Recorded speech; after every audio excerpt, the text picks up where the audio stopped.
आता खूप झालं लोकांच्या बोलण्यामुळे स्वतःला निगेटिव्हिटीमध्ये पाहणं, आता खूप झालं स्वतःच्या अस्तित्वासाठी न लढणं, आता खूप झालं स्वतःला रिस्पेक्ट न देणं, लोकांमुळे स्वतःला दुसऱ्यांसोबत कंपेअर करणं आता भरपूर झालंय. आता कुठे पॉझिटिव्हिटीला सुरुवात झाली, आता वळण वळण चालत राहून स्वतःला सिद्ध करायचं आहे, स्वतःचं अस्तित्व जपायचं आहे आणि आता एक एक पाऊल समोर जायचं आहे. नमस्कार मंडळी, मी वैशाली, तुम्हाला सर्वांचे स्वागत आहे रात्री 7:45ला. तर बघा इथे माझी मुलं दिसत आहेत तुम्हाला, ती चाललेली आहे आता बड्डेला, त्यांच्या फ्रेंडचा बड्डे आहे. आणि ही बघा आमची चेरी म्हणजे आमचा छोटा पप्पी, तर ती पण त्यांच्यासोबत हट्ट करत आहे मी तुमच्यासोबत येणार आहे म्हणून.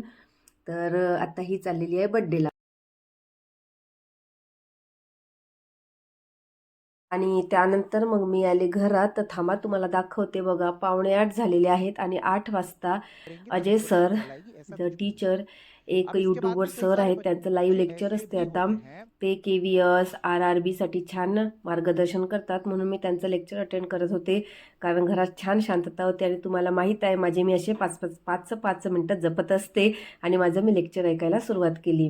तर बघा मैत्रिणींनो, आपल्याला न काहीतरी करून दाखवायचं आहे. आता हे 3-4 महिन्यात आपली RRBची एक्झाम असू शकते, KVSचं पण नोटिफिकेशन येऊ शकते, त्यानंतर आपलं टेटचं पण नोटिफिकेशन येऊ शकते. म्हणजे आपला जो 3 ते 4 महिने आहेत आपल्या हातात आणि आपण करू शकतो. कारण आपल्या ती जाणीव आहे, ते अस्तित्व सिद्ध करण्याची ताकद आहे.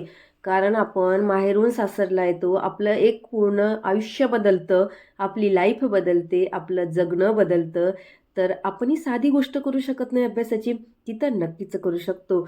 फक्त मनात जिद्द ही असावी लागते, एक प्रबळ इच्छाशक्ती, दृढ निश्चय असावा लागतो आणि आपण सगळंच करू शकतो. फक्त ना स्वतःचा दृष्टिकोन बदला, सगळंच आपल्या हातात आहे.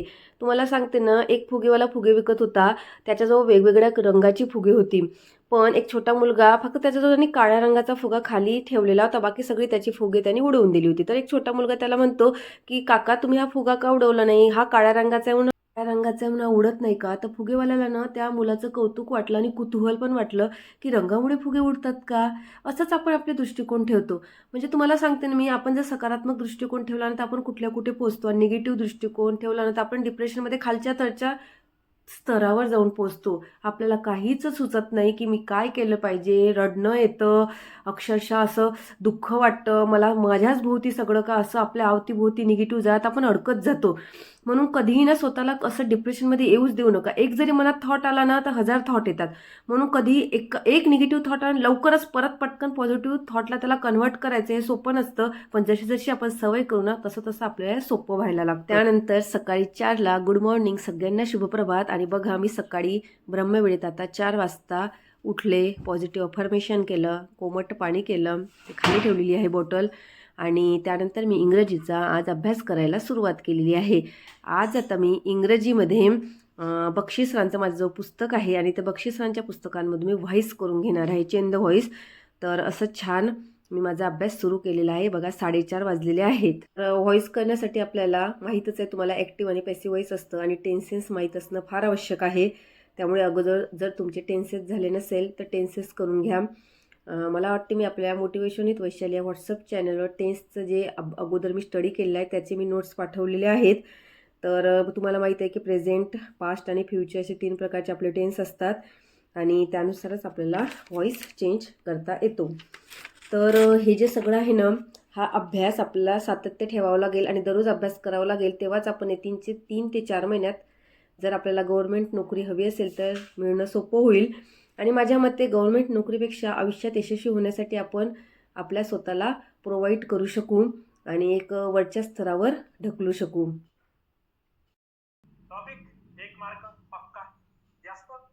त्यानंतर बघा सकाळचे 5 वाजलेत आणि मी रिझनिंग चालू केलं. तर मी आज रिझनिंगमध्ये परस्पर संबंध करून घेत आहे आणि परस्पर संबंध करताना मी आपले रोहिदास चौंदे पाटील सरांचं एक लेक्चर अटेंड करत आहे. कारण मला त्या सरांचं लेक्चर समजतं आणि आपल्याला ज्याही सरांचं लेक्चर कळतं किंवा आपल्या कन्सेप्ट क्लिअर व्हायला मदत होते ना, ते नक्की बघावं. कारण आपल्या कन्सेप्ट लवकर क्लिअर होतात. त्यामुळे मी त्या सरांचं लेक्चर आता कंटिन्यू करत आहे आणि माझ्या कन्सेप्ट क्लिअर करून घेत आहे. तर आपण ना एक आपला जो नोटबुक घ्यायचं, पेन घ्यायचा आणि आपल्याला जेही पॉईंट वाटतात किंवा सर जे शिकवतात ते सॉल्व करून बघायचं किंवा काही महत्त्वाचं सांगत असतात ते लिहून घ्यायचं. आणि तिथे डेट टाकायची की ऑनलाईन मी कुठलं लेक्चर अटेंड केलं या दिवशी आणि ते कुठल्या सरांचं होतं, जेणेकरून मग आपल्याला सोपं जातं समजायला. तर इथे बघा, आता तुम्हाला दिसत असेल सर छान परस्पर संबंध सांगत आहे. त्यांनी शब्दातले सांगितले, नंबरचे सांगितले, अल्फाबेटिकली सांगितले आणि त्यानंतर छान समजलं, मला छान वाटलं. असं करता करता 5:30 वाजले. अर्धा तासाचं लेक्चर होतं सरांचं. थांबा मी तुम्हाला दाखवते. आणि हे बघा, दिसत असेल तुम्हाला, दाखवलं मी. अर्धा तास होत आहे आणि 6ला 5 मिनटं कमी आहे. आणि आता मला हे सगळं ठेवून द्यावं लागणार. आता सरांचं लेक्चर पण झालेलं आहे माझं. आणि त्यानंतर मुलीचा टिफिन करून घेतला मी आणि नंतर मग माझी सगळी जी भांडी मी रात्री घासून ठेवली होती ती लावून घेतली. आणि जो मला जी दांडी दिसत आहे त्या दिवशी माझ्या हातून एका हातात मोबाईल, एका हातात भांडी होती, त्यामुळे तो गंज पडला आणि दांडी तुटली त्याची. त्यामुळे ते तसं झालं.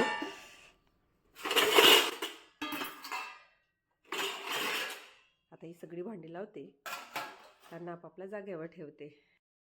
त्यानंतर मग मी दूध आणायला गेली. रात्री एक दूधवाला येतो आमच्या इथे, त्याच्या जाऊन आम्ही अर्धा लिटर घेतो आणि नंतर या ताईंकडनं, म्हणजे आमच्या घरमालक, त्यांच्या घरी तुम्हाला माहिती आहे भरपूर गाई आहे, मग त्यांच्या इथे दूध घेतो आम्ही. आणि घरचं मुलांना दूध चांगलं असतं, गावरान गाई असतात त्यामुळे छान असतं. आणि ही बघा किती सुंदर फुलं लागलेली आहे ना, मन प्रसन्न झालं बघून. आणि हे रबर प्लॅन्ट पॉझिटिव्ह एनर्जी देते, त्यावर धूळ खूप बसलेली आहे. मला हे छान स्वच्छ करायचं आहे पण वेळ मिळत नाही आहे. त्यानंतर बघा माझ्या स्वयंपाकाची तयारी. वांग्याचं भरीत आहे आज छान. आणि त्यानंतर पालकपुऱ्या. कणिक मळून घेते, कणिक मळून घेतली, त्यानंतर मग ती झाकून ठेवली काही रेस्ट करण्यासाठी थोड्या वेळ. आणि मुलाच्या टिफिनची तयारी करणं सुरू आहे आता, कारण तो स्कूलला जाणार आणि मला त्याला आज नेऊन द्यायचं आहे, कारण मिस्टर घरी नाहीत, त्यांना व्हिजिटसाठी जावं लागलं. कोणते पाहिजे बघा. मग त्याला उठवलं. नवीन कुठले? आपण मागल्या वर्षीच आणले होते तुझ्यासाठी व्हाईट कलरचे. रात्री मुलांनी ती पूर्ण रॅक काढून ठेवली होती, त्यामुळे ते खेळणे अस्ताव्यस्त पडले होते. आणि तो मुलगा अभ्यास करतोय. MAP map. मॅप कुठे लावलाय मम्मानी?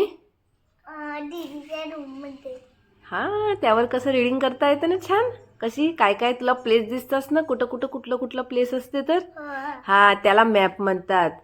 बघ तुझ्या मॅमनी पण तुला स्पेलिंग शिकवलंय. MAP map. हा, छान व्यवस्थित लिहायचं असं. Very good. त्यानंतर बघा त्याचा बास्केट बॅग घेऊन आम्ही चाललो आहे आता स्कूलला. आणि थांबा एक मिनटं तुम्हाला दाखवते. बघा किती वाजले, दिसत असेल तुम्हाला, 9:56 झालेले आहेत.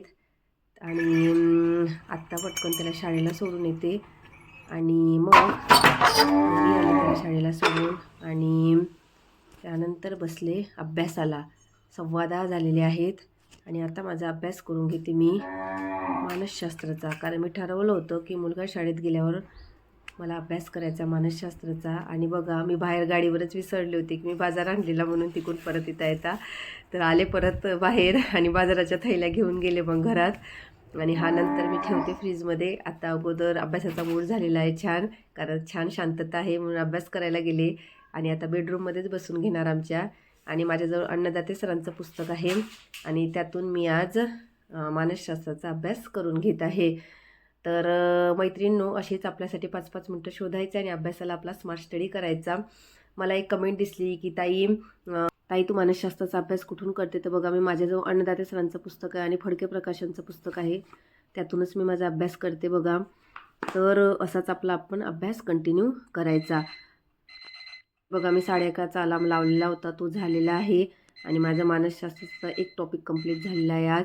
आता सगळं ठेवून देणार, कारण माझं सगळं आवरायचं आहे आता. आणि तर बघा मैत्रिणींनो, माझं आता मानसशास्त्र कंप्लीट झालेलं आहे. 11:30 वाजलेले आहे आणि आता सगळं ठेवून देणार, कारण कसं आता थोडं आवरायचं आहे. मग परत मुलाला आणायला जावं लागेल आणि मुलीला पण आणायला जावं लागेल आज, कारण तिची व्हॅन येणार नाही आहे. त्यामुळे कसं आज पटकन आवरून घेते. आता छान अभ्यास झालेला आहे, 1 ते 1.5 तास, 10 वाजेपासून 11:30पर्यंत. छान वाटलं. तर अशीच छान मोटिवेशन आणि स्टडी ब्लॉग घेऊन आपण लवकरच भेटूया. जर तुम्हाला माझे चॅनल आणि माझे व्हिडिओ जर आवडत असेल तर नक्की चॅनलला सबस्क्राईब करा, जेणेकरून गरजू ताईपर्यंत व्हिडिओ लवकर पोहोचता होईल आणि आपल्याला फुल ना फुलाची पाकळी मोटिवेशन मिळत राहील. तर आत्ता स्वतःची काळजी घ्या, आनंदी राहा, स्मार्ट स्टडी करा, वेळातला वेळ काढा, 5 मिनटं काढा, पण अभ्यास करा. निगेटिव्ह विचारापासून दूर राहा, पॉझिटिव्ह विचारांना मनात थारा द्या आणि तोपर्यंत स्वतःला जोपासा, स्वतःचे स्मॉल हॅपीनेस जोपासा. भेटूया लवकरच. बाय.